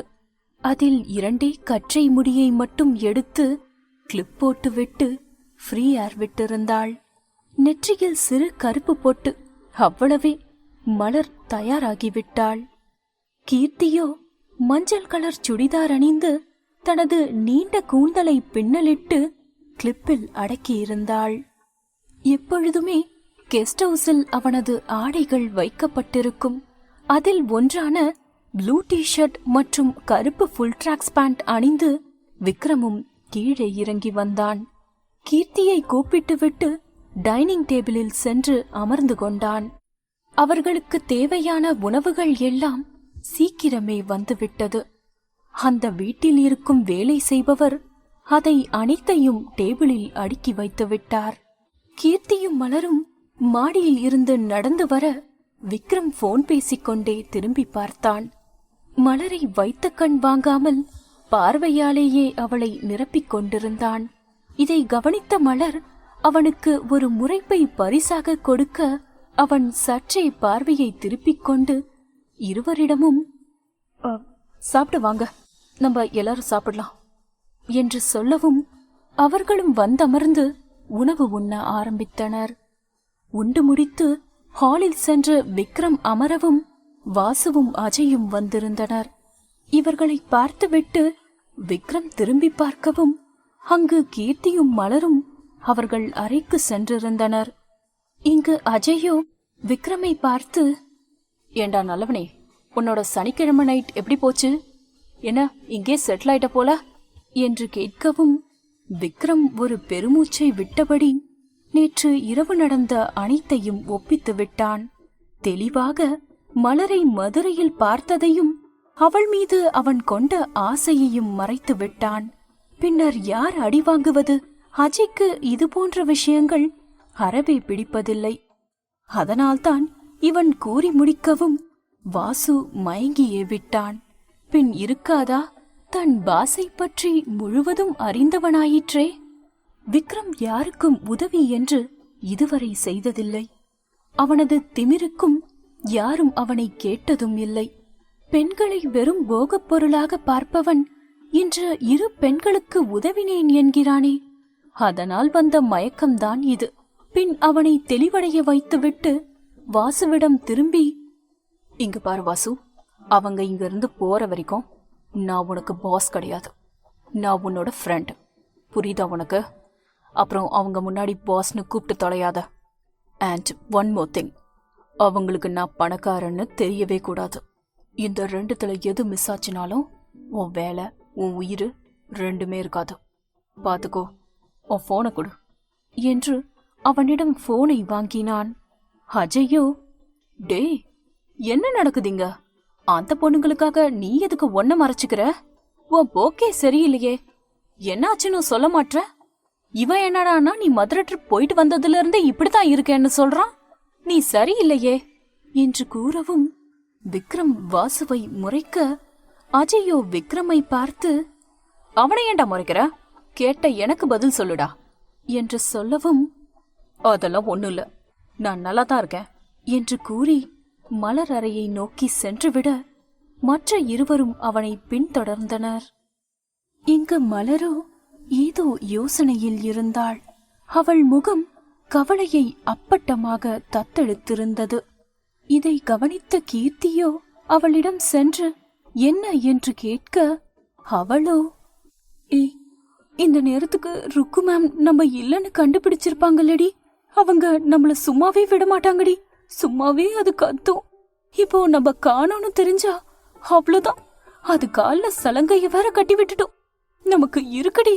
அதோடு இல்லாம நம்ம அப்பா அம்மாக்கு நம்ம காணோன்னு தெரிஞ்சா அவங்க ரொம்ப பயந்துருவாங்கல்லடி. இதை யோசிச்சு யோசிச்சு எனக்கு ரொம்ப பயமா இருக்குடி என்று சொல்லவும், ஹே, இப்போ எதுக்குடி நீ இப்படி ஃபீல் பண்ற? அதெல்லாம் ஒண்ணும் ஆகாது, விடு மச்சி, நம்ம இன்னைக்கு ஈவினிங் வீட்டுக்கு போயிடலாம். அப்புறம் எதுக்கு இப்படி ஒப்பாரி வைக்கிற என்று தனது பயத்தை காட்டிக்கொள்ளாமல் தோழியை சமன் செய்து அதில் வெற்றியும் கண்டாள். இங்கு மலரோ, ஹே சரிடி, அந்த காட்டுக்குரங்கு போன் தரேன்னு சொல்லிச்சுல்ல, போய் வாங்கிட்டு வாயண்டி, ருக்குவுக்கு பேசுவோம், அவளுங்க வேற ரொம்ப பயந்திருப்பாளுங்கடி என்று சொல்லவும், அடியே, எங்க அண்ணனை எதுக்கடி காட்டுக்குரங்குன்னு சொல்லிக்கிட்டு இருக்க? உன்னை கூன்றுவேன் பாத்துக்கோ. எது, அவளுக்கு பயந்திருப்பாளுகளா? இன்னும் இழுத்து போத்தி தூங்கிட்டு இருப்பாளுகடி அவளுக, என் வாயில ஏதாவது வந்துட போகுது என்று சொல்லிக்கொண்டே இருக்க, அதற்குள் விக்ரம் யதார்த்தமாக உள்ளே வருவது போல் வந்தான். அண்ணா வாங்கண்ணா, உங்ககிட்ட போன் கேட்கலாம் தான் வரலான்னு நினைச்சேன், அதுக்குள்ள நீங்களே வந்துட்டீங்க என்று கூற போனை அவனை கொடுத்தான். டயல் செய்து ஸ்பீக்கரில் இட்டு ரிங் போய்க் கொண்டிருந்தது. கால் கட்டாகும் சமயத்தில் போன் அட்டன் செய்யப்பட்டது. எதிர்முனையிலிருந்து, ஹலோ, யாருங்க, யார் பேசுறது என்று குரல் வரவும், கீர்த்தியோ மலரை செய்கையால் நீ பேசு என்பது போல கூறவும், அவளும் மேம் மேம் நான் மலர் பேசுறேன் மேம் என்றாள். ருக்குவோ, மலர் எங்க இருக்க? கீர்த்தி எங்க? ஆமா, எங்க போய் தொலைஞ்சிங்க நீங்க ரெண்டு பேரும்? காலேஜ்ல உயிரை வாங்குறது பத்தாதுன்னு வெளியில வந்த இடத்துலயும் என் உயிரை வாங்க ஆரம்பிச்சிட்டீங்களா என்று கத்த ஆரம்பிக்கவும், இதை கேட்ட கீர்த்தியோ, மேம் நாங்க ஒன்னும் ஓடி போல மேம், பஸ் பெட்ரோல் போட நின்னுச்சு, நாங்க ரெஸ்ட் ரூமுக்கு போனோம் மேம், அதுக்குள்ள வந்து பார்த்தா பஸ் காணோம் மேம், நாங்க சொல்லாம போனது தப்புதான் மேம், எங்களை மன்னிச்சிடுங்க என்று கூற, ருக்கு இதையெல்லாம் பொருட்படுத்தாமல் மேலும் கத்திக்கொண்டே இருந்தார். ஏண்டி ஆட்டம் ஆடுறீங்க? காலேஜ் போனதும் இருக்குடி உங்களுக்கு. பிரின்சிபால் கிட்ட சொல்லி டிசிய கையில கிழிச்சு குடுக்கல, என் பேரு ருக்கு கிடையாது என்று மிரட்ட, மலர் ஓவென அழுதே விட்டாள். இதையெல்லாம் பார்த்து கொண்டிருந்த அஜய், விக்ரம், ஏன் வாசுவிற்கு கூட கோபம் தலைக்கேறியது. என்ன மாதிரியான ஆசிரியர் இவர்? இவர்களை பேச விடாமல் இப்படி கூறுகிறாரே, இவர்கள் நிலையை அறியாமல் இப்படி யோசிக்காமல் பேசுகிறார்களே என்று வாசு யோசிக்க, அஜய் அவர்கள் நிலையை நினைத்து கவலை கொண்டான். யாரும் எதிர்பாராத வேளையில் கீர்த்தியின் கையில் இருக்கும் போனை பறித்து வெளியே சென்ற விக்ரமோ ஒரு 5 நிமிடம் கழித்து வந்து மலரிடம் பேசு என்று சமிக்கை செய்ய, அவளும் மேம் என்று கூறவும், ருக்கு பவ்யமாக, மலர் நீங்க ரெண்டு பேரும் என்ன பண்ணுங்க, பத்திரமா இருங்க, ஒன்னும் பிரச்சனை இல்ல, அந்த சார் உங்களை கூட்டிட்டு வந்து விட்டுருவாரு, நாங்களும் உங்களுக்காக வெயிட் பண்ணிட்டு இருக்கோம், சரியா, பயப்படாம இருங்க என்று சொல்லி கால் கட் செய்யப்பட்டது. திரும்பி பார்த்தாள், அங்கு கீர்த்தியை தவிர யாரும் இல்லை. கீர்த்தியோ, அப்பாடா, எப்படியோ ருக்குவ சமாளிச்சாச்சு, நல்லதா போச்சுடி, சரி நான் கொஞ்ச நேரம் அப்படியே தூங்குறேன்டி, நீ அண்ணா கிட்ட போனை கொடுத்துடு என்று சொல்லிவிட்டு கீர்த்தியும் படுத்துக்கொள்ள, மலரோ சரி குடு, நான் கொடுத்துட்டு வரேன் என்று சொல்லிவிட்டு விக்ரமின் அறையை நோக்கி சென்றாள். அங்கு அஜயோ விக்ரமிடம், டேய் அவங்க கிட்ட என்னடா பேசின அப்படி என்று கேட்கவும், பேசல, என் ஸ்டைல்ல மிரட்ன என்று சொல்லவும், அடப்பாவி, உன் வேலைய அங்கேயும் காட்டிட்டியா என்று அஜயும் சொல்ல, பின்ன என்ன, பேசவே விடாம அவங்க பாட்டு பேசிக்கிட்டே இருந்தா அப்படிதான் பண்ண முடியும், அதான் மிரட்ன என்று சொல்லிக் கொண்டிருக்கும் பொழுதே மலர் உள்ளே நுழைந்து விக்ரமிடம் போனை நீட்டி நன்றியும் சொல்லிவிட்டு சென்று விட்டாள். பின் வாசு தொழில் சம்பந்தமாக பேசிவிட்டு அங்கிருந்து சென்றுவிட, டேய் இப்ப சொல்லு, உனக்கு என்னாச்சுன்னு என்று அஜயும் கேள்விகளை தொடுக்க, விக்ரமோ தனது கடையோர புன்னகையை அவனை நோக்கி கொடுக்க, டே வெண்ண, சிரிச்சு மழுப்பாத, கொன்றுவேன், ஒழுங்கா நடந்ததை சொல்லிடு, அப்படி என்னதான் ஆச்சு உனக்கு என்று கேட்கவும் விக்ரமும் அனைத்தையும் கூறினான். மதுரையில் அவளை சந்தித்தது முதல் இன்று நடந்தது வரை. இதை கேட்டு அஜயோ வாயை பிளந்து கொண்டு நின்று கொண்டிருந்தான். மச்சான், நீ அவளை லவ் பண்றியாடா என்று அஜய் கேட்கவும், தெரியலடா, ஆனா அவளை எனக்கு ரொம்ப பிடிச்சிருக்கு. அவ அழுகிறப்ப அத சத்தியமா என்னால தாங்க முடியல. என் மனசு வலிக்குது. ஆனா நான் சாக்கடடா. அவளுக்கு நான் ஒத்தே வரமாட்டேன். அவளுக்கு நான் வேண்டாம். நீ என்ன பண்ணு, ஈவினிங் அவளை போய் விட்டுட்டு வந்துடு என்று சொல்லவும், ஏண்டா நீ வரலையா என்று அஜயும் கேட்க, இல்லடா நான் வரல, நீ கூட்டிட்டு போய் விட்டுரு, நான் கொஞ்சம் தனியா இருக்கணும். சரி மச்சான், நான் பக்கத்து ரூம்ல இருக்கேன் என்று சொல்லிவிட்டு அஜயும் சென்று விட்டான். மாலை நேரம். இருவரும் தயாராகி கீழே வர அஜய் இவர்களை பார்த்து, கிளம்பலாமா என்று கேட்கவும், கீர்த்தியோ திருதிருவென்று முழித்துக்கொண்டு மேலே பார்க்க, அங்கு விக்ரம் கீழே இறங்கி வந்து கொண்டிருந்தான். இதை பார்த்த கீர்த்தியோ, அண்ணா நீங்க வரலையா, இன்னும் கிளம்பாம இருக்கீங்க, நீங்க வராம நாங்க போக மாட்டோம் என்று சொல்லவும், விக்ரமோ, இல்லம்மா, அது அஜய் உங்களை கூட்டிட்டு போய் விடுவாரு என்று சொல்லவும், என்ன அண்ணா அது இதுன்னு இழுத்துக்கிட்டு இருக்கீங்க, யாரோ ஊர் பேர் தெரியாதவங்க கூடலாம் நாங்க போக முடியாது, நீங்க வந்தாதான் நாங்க கிளம்புவோம் என்று அவள் சொல்லவும், ஹலோ, நான் என்ன ஊர் பேர் தெரியாதவனா, நான் விக்ரமோட ஃப்ரெண்டு என்று அஜயும் முறுக்கிக் கொள்ள, இதை பார்த்த மலரோ, அண்ணா அவளுக்காக நான் சாரி கேட்டுக்கிறேன், அவ இப்படிதான் பேசுவா, நீங்க தப்பா எடுத்துக்காதீங்க என்று சொல்லவும், அட பரவாயில்லம்மா என்று அஜயும் சொல்ல, இதை கண்டுகொள்ளாத கீர்த்தியோ, அண்ணா நீங்க வராம நான் போகவே மாட்டேன் என்று பிடிவாதமும் பிடித்து ஒரு வழியாக விக்ரமும் கிளம்பி நால்வரும் அஜயின் காரில் சென்று கொண்டிருந்தனர். விக்ரம் மலரிடம் தன் காதலை சொல்வானா?